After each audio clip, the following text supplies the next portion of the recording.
할렐루야. 저에게 가장 신나고 힘이 넘치는 시간이 이 시간입니다. 말씀을 전할 때 하나님이 저를 사용하시고 하나님이 제게 생명 주신 이유를 알게 됩니다. 정말 부족하지만 정말 모르는 게 많고 하지 못하는 것이 너무 많지만 하나님이 잘하는 것만 쓰셔서, 좋은 것만 쓰셔서 이렇게 하나님이 사용해 주실 때 너무 행복해요. 하나님의 말씀을 전할 수 있다는 것이 얼마나 제 삶에 있어서 정말 중요한 것인가. 돈으로도 바꿀 수도 없고요, 명예로도 바꿀 수도 없고. 자, 그럼 여러분에게는 이 시간은 어떤 시간이십니까? 하나님의 말씀을 듣는 시간, 세상에 무엇으로도 바꿀 수 없고 무엇이 대신할 수 없는 행복한 시간, 하나님과 여러분의 만남의 시간, 하나님이 여러분을 이끌어 가시는 귀한 시간이 되시기를 소망합니다. 오늘 그 성경 본문의 말씀의 핵심은 5절에 나와 있다고 생각합니다. 5절 말씀은 이런 말씀입니다. 너희 안에 이 마음을 품으라 곧 그리스도 예수의 마음이니. 예수님의 마음을 우리 마음속에 품으라 라는 사도 바울의 빌립보 교회를 향한 권면입니다. 늘 알고 당연히 알고 여러 번 설교했던 말씀인데 어느 날 갑자기 얼마 전에 제 마음속에 이 말씀이 훅 하고 들어왔어요. 그렇게 훅 들어온 계기가, 제가 가만히 저는 언제 예수님을 닮은 모습으로 살아가는가. 아까 찬양도 예수님 닮기 원한다 날마다, 그런 찬양이었는데 나는 언제 예수님 닮은 모습으로 살아가는가. 혼자 있을 땐가, 아니면 가족과 함께 있을 땐가, 아니면 기도할 땐가, 가만히 고민을 해봤어요. 우리 성도 여러분은 스스로 어느 때에 내가 예수님을 가장 닮아 있다, 내가 예수 그리스도의 마음을 가장 내 마음속에 담고 있다라고 말씀하실 수 있습니까? 언제입니까? 제가 학교에서 학생들에게 물어봤더니 어떤 학생이 그런 이야기를 해요. 자기는 화장실에서 그렇대요. 왜? 모든 것을 배설물로 여기는 차원을 넘어서 모든 것을 배설물로 만드는 시간이기 때문에 자기는 그렇다 그러면서 농담처럼 그렇게 하는데, 제가 예수님을 닮고 예수님의 마음을 내 마음속에 두고 있는 시간을 살펴보니까 별로 없어요. 그런데 위로가 되는 것이 믿는 사람들하고 같이 있을 때, 신앙의 공동체를 형성해 있을 때, 믿는 선생님들과 같이 기도의 일을 할 때, 내가 믿는 사람들을 위해서 설교를 준비할 때, 말씀을 전할 때, 그때 내가 예수님을 닮아가고 있구나, 내 마음속에 예수님의 마음이 들어오고 있구나라는 것을 느끼면서 생명의 가치를 막 느끼는 거예요. 오늘 본문 말씀을 살펴보면요, 물론 저의 자의적인 해석이 담겨 있습니다마는 너희 안에 이 마음을 품으라 라는 사도 바울의 권면 가운데 너희라는 말이 그렇게 너무나도 고마운 거예요. 네 마음에, 네 삶 속에 예수 그리스도의 마음을 담으라 그러면 되게 고민했을 거예요. 아무리 산속에 처박혀 있어도, 아무리 골방에 있어도 점점 하나님을 떠나게 되고 점점 인간의 욕심과 인간의 삶 속으로 처박히게 되는데, 다행히 너희라고 부를 수 있는 공동체 안에, 저는 지금 수지광성교회라는 신앙 공동체 안에 속해 있잖아요. 청년부, 또 우리 청소년부, 또 우리 남선교회, 또 이렇게 예배 시간을 통해서 여러분과 같이 예배의 공동체로 만날 수 있다는 것 자체가 저에게는 너희, 우리, 하나님이 보실 땐 너희라고 말씀하실 수 있는 저에게는 우리가 형성되어 있습니다. 우리가 형성되어 있다 보니까 같이 기도하고 어렵더라도 협력하고 중보하고 같이 찬양하고 같이 말씀을 보고 하면서 이 안에 예수 그리스도를 담을 수 있는, 예수 그리스도의 마음을 품을 수 있는 그 하나님의 은혜가 여기 있구나라는 것을 발견하게 됐습니다. 여러분들에게는 어떤 믿음의 공동체가 있습니까? 여러분들에게도 믿음의 공동체가 많이 있지요. 혹시 가족, 여러분 가정 예배 드리십니까? 혹시 구역, 여러분 구역 모임을 통해서 예수님의 마음을 닮아가고 담아가고 예수님의 뜻대로 살아가는 그런 모습을 이루십니까? 예배의 공동체, 봉사의 공동체, 남성교회 여전도의 모습을 통해서 혹시 그런 경험을 하고 계십니까? 그것은 저와 여러분만이 아니라 아마 2000년 넘는 우리 교회가 갖는 숙제이고 하나님께서 교회에게 주시는 당부의 말씀이 오늘 이 본문의 말씀입니다. 너희 안에 이 마음을 품으라. 너희 공동체 안에, 너희 모임 안에 이 마음을 품으라. 곧 그리스도 예수의 마음이다. 보통 우리 믿음의 모임, 신앙 공동체를 이런 곳이 되어야 한다고 설명합니다. 내가 아닌 우리, 그리고 너가 아닌 너희, 바로 그 공동체성, 단체성을 의미합니다. 이렇게 될 때 신앙 공동체는요, 즐거운 곳이 됩니다. 근데 그 즐거움은 결코 나만을 위한 곳이 절대 아니지요. 그곳에 가면 내 마음이 편하고 모두 나에게 잘 대해주고 내가 나의 마음의 행복을 누릴 수 있는 곳, 죄송하지만 신앙 공동체는 그런 곳만이 아닙니다.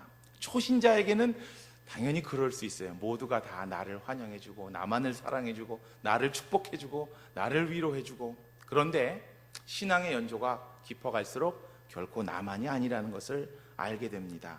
오히려 내가 누군가를 위해서 축복하고 내가 기도해야 되고 내가 불편하고 희생하더라도 누군가를 행복하게 해줘야 되는 공동체가 바로 믿음의 공동체고 우리라는 것입니다.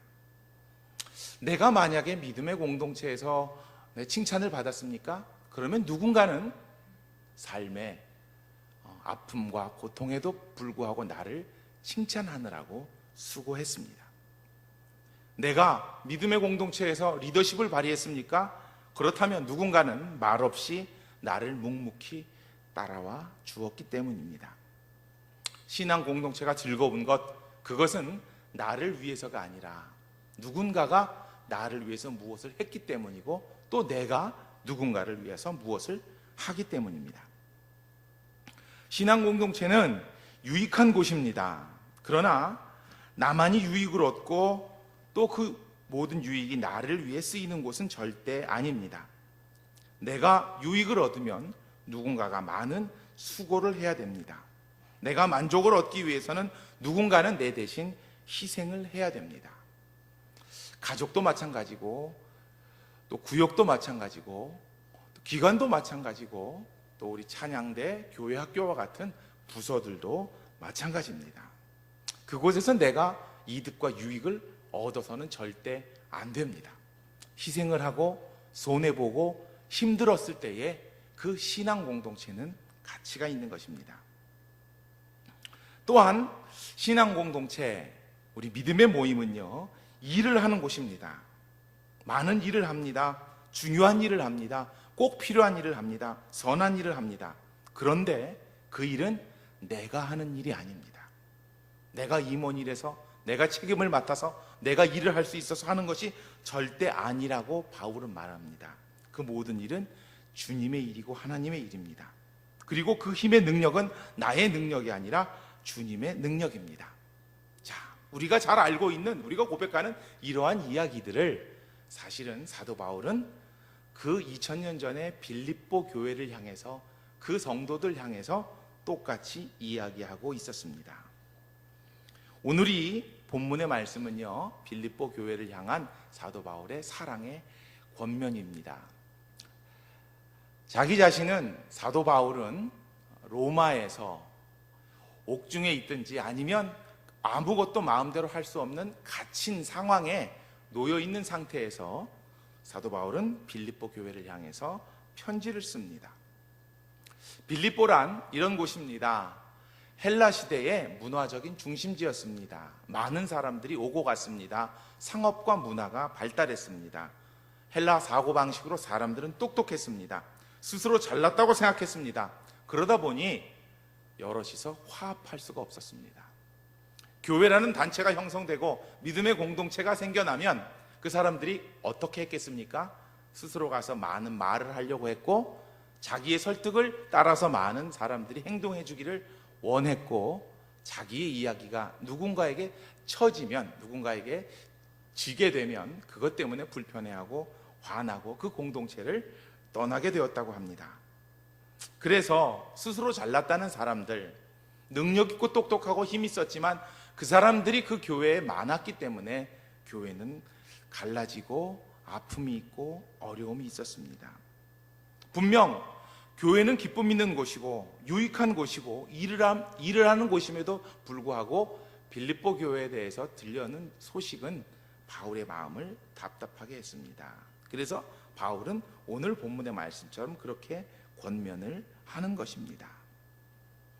2절 말씀을 제가 다시 한번 읽어보겠습니다.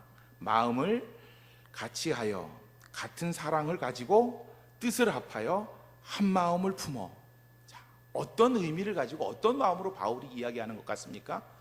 그 사람들 제발 같이 한 마음으로, 하나의 마음으로 일을 하고 예배하고 기도하고 말씀 읽으라는 마음이 여기에 담겨져 있지 않습니까?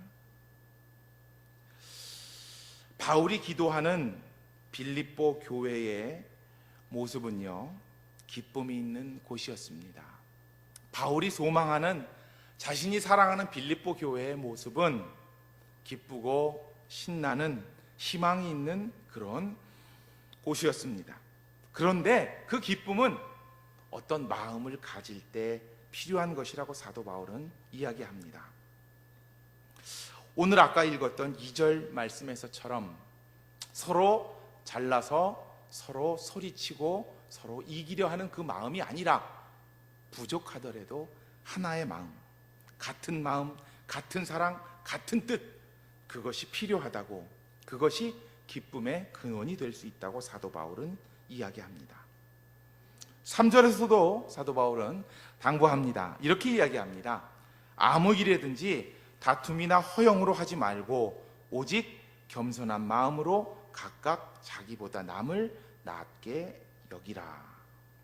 다툼이나 허영, 자신을 내보이고 싶은 마음, 그것 때문에 소리 지르고 갈등하는 것이 아니라 자신을 남보다 더 낮추고 남을 자신보다 더 낮게 높이 여기라는 사도 바울의 당부가 3절에도 이어집니다.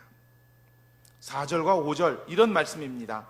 각자 자기 일을 돌볼 뿐더러 또한 각각 다른 사람의 일을 돌보아 나의 기쁨을 충만하게 하라. 자기 일 돌보고 자기를 위해서 교회를 다니고 자기를 위해서 모임을 갖고 자기를 위해서 이야기하는 것이 아니라 제발 다른 사람들을 살펴봐라, 다른 사람들의 입장을 생각해 봐라 라고 사도 바울은 권면하고 있습니다. 그것이 있어야 사도 바울도 이야기하죠. 나의 기쁨을 충만하게 하라. 내가 좀 기쁘게 하고 또 그것이 여러분의 기쁨을 충만하게 하라는 그러한 이야기입니다. 그러면서 사도 바울은 아까 그 말씀을 마지막으로 정리하고 있지요. 너희 안에 이 마음을 품으라. 곧 그리스도 예수의 마음이니. 사도 바울이 이야기하고 있는 예수님의 마음이 어떤 마음입니까? 사도 바울은 지체하지 않고 그 뒤에 바로 설명합니다. 그는 근본 하나님과 본체시지만 하나님과 동등됨을 취할 것으로 여기지 아니하시고 오히려 자기를 비워 종의 형체를 가져 사람들과 같이 되셨고, 하나님이시지만 그 모든 것 다 내려놓고 사람들에게 찾아와서 오히려 종의 모습으로 우리들을 섬기지 아니하셨냐. 그런 겸손한 마음으로, 예수님의 마음으로 그 공동체에 참여하고 믿음의 공동체를 구성하고 또 교회를 이루고 빌립보 교회를 그렇게 성장시키라라고 사도 바울은 당부하고 있는 것입니다.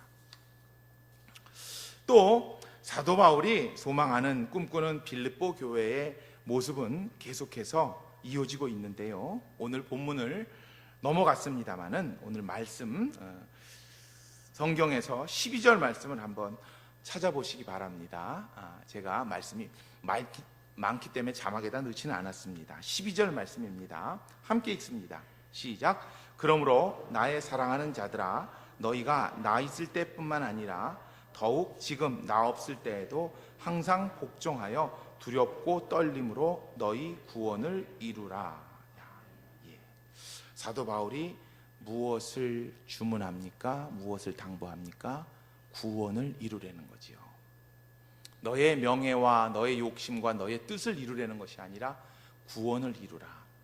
그 모임은, 그 믿음의 모임은, 신앙 공동체는 구원을 이루어가는 공동체거든요.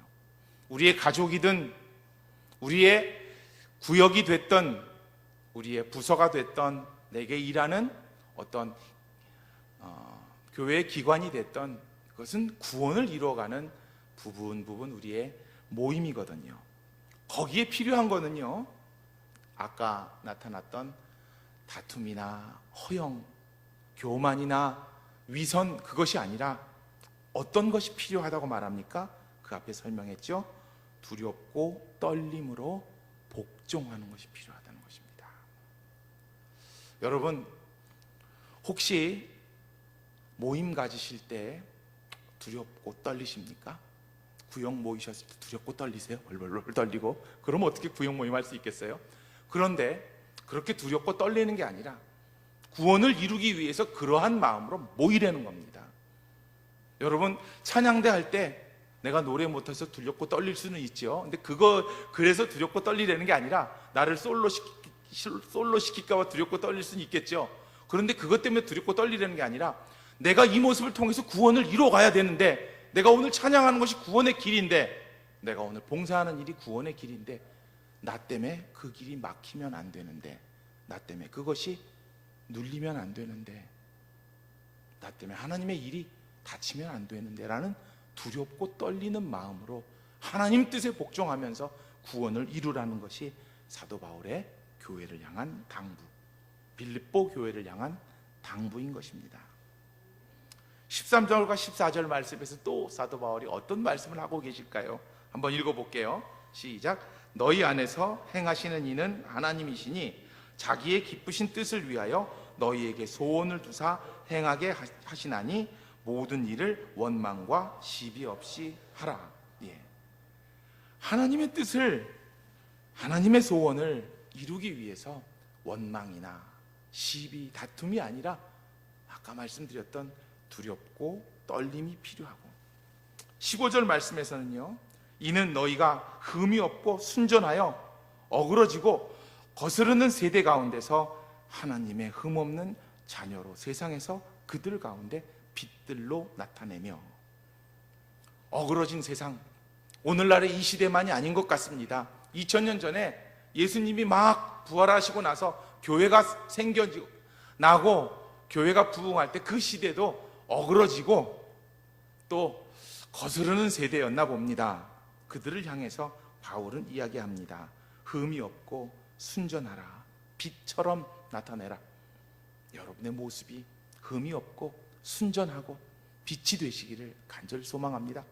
어디 있든지 간에, 가정에 있든지 간에, 구역에 있든지 간에, 또 봉사하는 기관에 있든지 간에, 예배 공동체 속에 있든지 간에 여러분의 마음이 두렵고 떨림으로 구원을 이루며 흠 없이 순전하고 하나님께서 보시기에 빛과 같은 아름다움을 세상에 바라는 우리 모두가 되기를 소망합니다. 16절, 17절, 18절에서도요, 사도 바울이 또 빌립보 교회의 모습을 설명하는데요. 같이 읽어볼게요. 16절, 17절, 18절 시작. 생명의 말씀을 밝혀 나의 다름질이 헛되지 아니하고 수고도 헛되지 아니하므로 그리스도의 날에 내가 자랑할 것이 있게 하려 함이라. 만일 너희 믿음의 재물과 섬김 위에 내가 나를 전제로 드릴지라도 나는 기뻐하고 너희 무리와 함께 기뻐하리니 이와 같이 너희도 기뻐하고 나와 함께 기뻐하라. 자, 기뻐하는데 어떻게 기뻐하느냐? 달려요. 열심히 달려요. 근데 그것이 헛된 헛걸음이 아니라 열매가 있는 달림이에요. 그리스도의 날에 내가 지금 유익을 얻고 내가 지금 인정을 받고 내가 지금 자랑을 하는 그것이 아니라 어떤 자랑이요? 그리스도의 날에 그리스도께 칭찬받을 수 있는 그 자랑거리를 만들기 위해서, 예수님께 인정받기 위해서, 예수님께 칭찬받기 위해서, 그래서 달려가는 겁니다. 사도 바울은 이렇게까지 이야기하지요. 내가 만일 너희 믿음의 재물과 섬김 위에 내가 나를 전제로 드릴지라도, 내가 죽어서, 이곳 로마에서 내가 죽어서 내가 선교의 제물로 쓰일지라도 나는 기뻐한다. 나의 희생이, 나의 죽음이 여러분들이 달려가는 원동력이 된다고 한다면, 여러분들이 모이는 믿음의 원천, 기쁨의 근원이 된다고 한다면 나는 즐거우니까 여러분 그렇게 열심히 기뻐하면서 달려갑시다 라고 사도 바울은 이야기하는 것입니다. 옛날에 2000년 전에 빌립보 교회만을 위한 하나님의 당부일까요? 아니죠. 오늘 우리 교회, 수지광성교회, 우리를 위한 당부입니다. 이 당부는 이렇게 발전합니다. 참 놀라운 일을 사도 바울은 그 뒤에 이야기하고 있는데요, 여러분 잘 아시는 4장의 말씀입니다. 빌립보서 4장 유명하지요? 능력의 장이잖아요. 능력. 자, 4장도 한번 찾아볼게요. 4장 4절 말씀. 자, 잘 알고 있는 말씀이니까 같이 읽어볼게요. 4장 4절 시작. 주 안에서 항상 기뻐하라. 내가 다시 말하노니 기뻐하라. 5절 말씀. 너희 관용을 모든 사람에게 알게 하라. 주께서 가까우시리라. 6절 말씀. 아무것도 염려하지 말고 다만 모든 일에 기도와 간구로 너희 구할 것을 감사함으로 하나님께 아뢰라. 7절 말씀. 그리하면 모든 지각에 뛰어난 하나님의 평강이 그리스도 예수 안에서 너희 마음과 생각을 지키시리라. 아멘. 기뻐하고 다른 사람들 돌보면서 관용하고 염려와 근심과 갈등과 고민 가운데 있지 말고 기도하고 간구하고 하나님께 아뢰고, 그런 믿음의 공동체, 그런 구역의 모임, 그러한 기관의 모습을 통해서 하나님이 저희들, 특별히 저에게, 저의 마음속에 무엇을 주시느냐 하면 하나님의 평강, 그리스도 예수 안에서 너희 마음과 생각을 지키시리라. 이게 답이더라고요. 우리의 마음속에, 나의 마음속에 예수 그리스도의 마음을 담은 방법은 이거더라고요. 염려와 갈등과 고민이 있는 것이 아니라, 다툼과 허영이 있는 것이 아니라, 교만한 모습에 있는 것이 아니라, 기쁨과 또 서로 돌아보는 관용함과 염려 없이 기도와 간구하는 모습, 그것이 우리의 마음을 예수 그리스도를 닮게 만들고 날마다 주님을 섬기는 우리의 제자로서의, 예수님의 자녀, 하나님의 자녀로서의 삶을 가능하게 한다는 것입니다. 자, 이 말씀은 또 어떻게 발전될까요? 여러분, 놀라운 비밀 하나 알려드릴게요. 비밀이래, 다 아는 얘기인데, 그렇죠? 자, 4절 12절과 13절 말씀 한번 읽어볼게요. 사도 바울이 왜 능력에 대한 이야기를 하는지를 여러분 흐름을 통해서 아시기 바랍니다. 12절과 13절 말씀입니다. 시작. 나는 비천에 처할 줄도 알고 풍부에 처할 줄도 알아. 모든 일 곧 배부름과 배고픔과 풍부와 궁핍에 처할 줄도 아는 일체의 비결을 배웠노라. 내게 능력 주시는 자 안에서 내가 모든 것을 할 수 있느니라. 아멘. 내가 무엇을 가져서 할 수 있는 것이 아니라, 내가 무엇이 있어서 할 수 있는 것이 아니라, 내게 엄청난 것을 선물로 받았기 때문에 할 수 있는 것이 아니라, 예수님이 내 마음에 계시면, 아까 말씀드렸던 예수님의 마음, 겸손한 마음, 서로를 돌아보는 마음, 다툼이나 허영이 아니라 나를 남보다 낮추고 남을 나보다 낮게 여기는 그 마음 속에 사도 바울은 아무것도 갖지 않았지만, 아무것도 소유하지 못했지만, 죽음에 처했지만, 하지만 내게 능력 주시는 자, 그분 안에서 내가 모든 것을 할 수 있다라고 자신 있게 고백하는 것입니다. 우리 수지광성교회 성도 여러분은 어느 때 이 말씀을 생각나십니까? 어떤 일을 하고 싶을 때, 어떤 일을 할 수 있을 때, 내가 잘해야 될 때 이 말씀이 생각나십니까? 그러면 거꾸로 이 말씀을 거슬러 올라가셔야 됩니다. 나에게는 어떤 믿음의 공동체가 있고, 내가 섬겨야 되는 사람이 있고, 내가 희생해야 되는 사람이 있고, 내가 기도해야 되는 우리의 믿음의 동역자들이 있고, 하나님께서 같이 가라고 말씀하신 묶어주신 믿음의 공동체가 있는지 여러분들 찾아보시기 바랍니다. 그리고 그곳에서 겸손의 일과 남을 높이는 일과 기도의 일과 기쁨의 일과 감사의 일과 그런 일들을 실천하시기 바랍니다. 그것이 여러분이 모든 것을 할 수 있는 힘의 원천이 되기 때문입니다. 예수 그리스도의 마음을 여러분의 마음 속에, 여러분들의 마음 속에 담고 사시는 우리 모두가 되기를 간절히 소망합니다.